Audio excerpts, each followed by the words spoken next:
Ruth Faison Shaw was a prominent figure in art education history. She was an artist, educator, art therapist, as well as a writer. During World War I, she joined the Young Women's Christian Association, YMCA, and went overseas to France to help with the war efforts. After the war, she went on to establish the Shaw School for English-speaking children in Rome, Italy. The school was an experimental school based on her own progressive teaching philosophy. She believed that education could be fun, and many of her lessons were founded in sensory play and experiences. She encouraged literary expression by having children dictate stories of their own creation, but also recognized children's ability to express ideas and experiences visually. She argued that because mastery of traditional artistic media was beyond the young child, a simple medium needed to be developed for the child's use. In 1926, an event at the school sparked the inspiration for such a medium when a boy cut his finger and, after covering it in iodine, was found drawing with his iodine-soaked finger in the bathroom. Inspired by this free form of expression, Shaw experimented with finding a formula that combined pigment and binder in a non-toxic, water-based, gelatinous form that could be spread smoothly and not dry out too quickly. Finally, in 1929, she succeeded.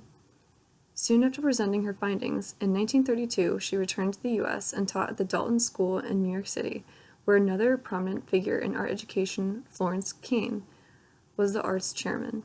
The Dalton School was a progressive institution where creative expression was embraced and students were seen as possessing unique creative potential that should be developed by schools so that each child could develop into a healthy, integrated person. The progressive education movement started just prior to World War I, and emphasized the child as an individual and applied principles from psychology and sociology into the classroom. Additionally, there was a belief that the child should have more freedom, and given an enriched and unrestricted environment, children would naturally develop sound personalities.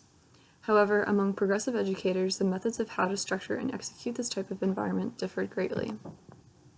Shaw held the belief that natural direct expression was the key to learning. She had her own process and system for demonstrating and introducing finger painting.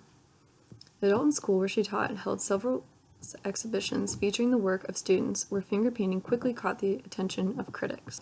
Shaw sold finger paints out of her studio in New York City, but eventually the paints were manufactured and distributed by the founders of Crayola, Binney and Smith.